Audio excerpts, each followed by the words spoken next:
levels of consciousness, the levels that we go through during meditation. What exactly are they?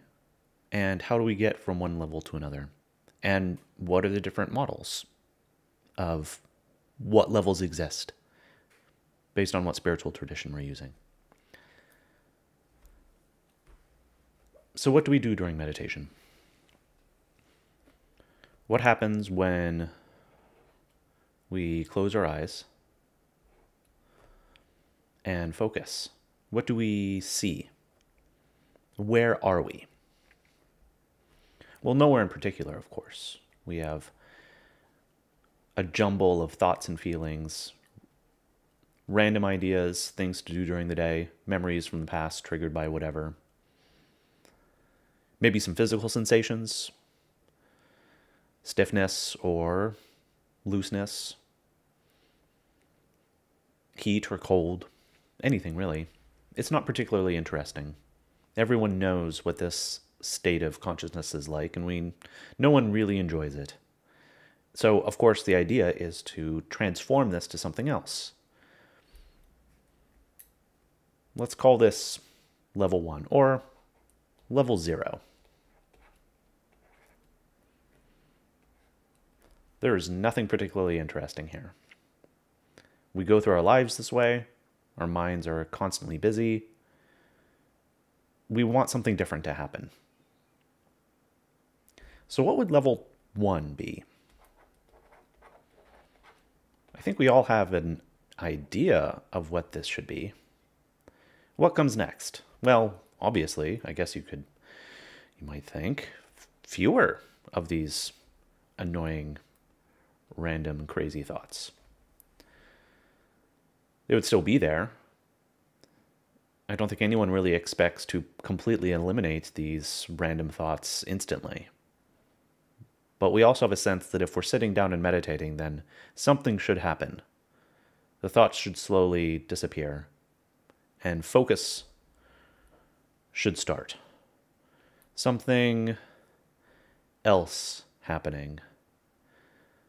A sort of focus energy at the center. Now, the distractions might pull our mind away from this more interesting energy, but we're taught to always come back. Just always return. No matter what. It keeps looping us out, and we keep looping back. Eventually, supposedly, hopefully, we get to a point where that focus energy is actually quite strong. And sure, there will be some distractions, but maybe they're just sort of out there on the edge of our awareness, like in our peripheral vision. We're aware of them, but they don't actually distract us at all. There's none of this looping going on. We're just here on whatever this might be. This focus energy. I think this makes sense to most people. I think it is something that we all shoot for, even if we don't particularly understand it, and even if we don't really understand what might come next. What even would level 3 be like? Well, 0 distractions, none of these bits. Maybe the focus energy, but now it's incredibly stable and intense. So much so that all the normal concerns of life, all these extra thoughts, all the little bits of life that make our human lives human are just sort of gone for the moment. Replaced instead with this other energy, this purely psychological, spiritual energy. Something that we can focus on for long periods of time. We can sit up there at the front of the class at the retreat and just sit. Our body doesn't distract us with legs falling asleep, or if they do, we don't care. Our mind doesn't distract us with old memories that continue to bother us. It's just this single pointed energy.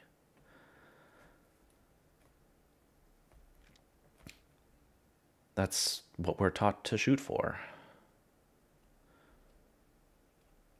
Single pointed. Now this is fine, and it's certainly possible. If you can generate enough focus,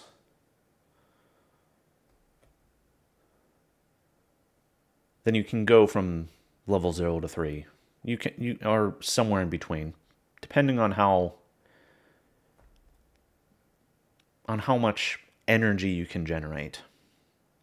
But this is also a bit unstable, because no matter how strong this can become, no matter how much focus you generate into this, who knows? Something might just pow from God, who knows where. You know, the depths of the subconscious might just suddenly destroy your focus with some random memory from the distant past, something dredged up. Who knows? Maybe the outside world will distract you with some sort of car honking or who knows what. And gosh, then we're shattered. Pew! And we're going right back to level 0. Now, this whole sequence is sort of its own loop. We focus, focus, focus, focus, get there, and then we get back. We're pushed back into the world. And so we go back to retreat, focus, focus, focus. And this is its own kind of samsara, isn't it? It's a cycle that we think maybe if we just go enough times, then suddenly something will stop this. Maybe if we could just generate enough energy strong enough that it would then just block this from happening. Our distractions would just bounce off it and keep us back at this high energy level. I guess that's the theory. If we could just go to one more retreat, if we could just, well, do whatever it is that we do to generate this focus energy, if we could just plow through, finally break through this final wall, then on the other side of it will just be focus. And then, well, we won't have to do any of this ever again.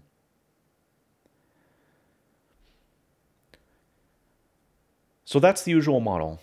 That's what I've encountered a lot from other people. That's what I encountered in myself when I've felt like trying to figure out what my expectations were. And it seems to be what most teachers teach, or at least imply. But that's actually not entirely true. This isn't actually what is really taught. It's more like it's implied. We all know level 0. This is normal. And this is what is taught. How to keep coming back. Distractions, go back to your breath. Distractions, go back to your breath. This is what we know, and this is what we're taught. And that's it. We don't really get much more instruction besides that. This wonderful focus energy happens, and we recognize it, but we don't really talk about it. It's just sort of the energy that we all understand happens from this practice. It's just an underlying part of spiritual life and the spiritual world that we all sort of know without really talking about or really going into detail. We all just sort of refer to it. And we all sort of know what we're talking about. I know some people say like, well, the meditation is, I'm getting better at getting there. Getting where? Well, none of us really have to elaborate, because I think we all know. We like this focus energy. It feels good. It's different than the distractions. It feels better. And that's sort of the extent of our conceptual understanding. All we can imagine is, besides that, is it getting stronger?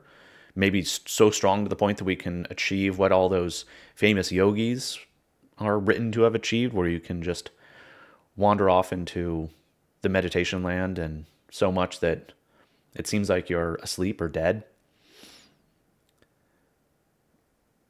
And even if we never get there, we feel satisfied. We know what this focus energy feels like. We know we have some tools that allow us to generate it. And if we can't make it more, then that's just our personal failing, which we can blame ourselves for and feel a little bit bad about, and we use that motivation to keep donating to monasteries or going on retreat or whatever. And I think after enough time of doing this cycling back and forth between focused meditation and everyday life, we just eventually sort of give up. We accept what little focus energy we've been able to generate, and just leave it at that.